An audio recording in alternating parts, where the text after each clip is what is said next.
đi toilet. Hai Linh đã xin chào cả nhà. Trời đất ơi, chị chờ con nãy giờ nè. Nó làm gì mà lâu dữ vậy? Còn những người tàn ác thì được sống thảnh thơi. Nhưng mà vì chị có thấy em ác. Bảo bảo hay à?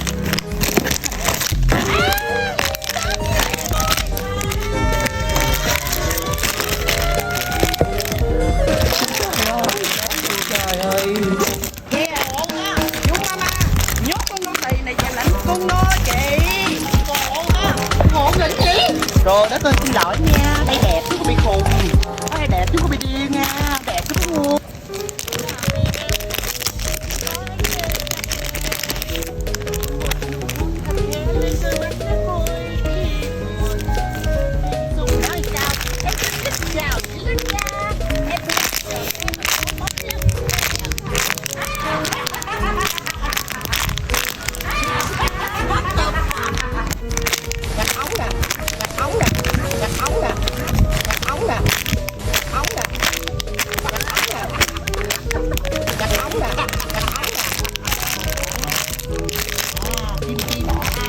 Cô ban lịch sự không?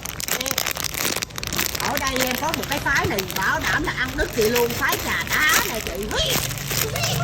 Ủa, trời ơi, vậy?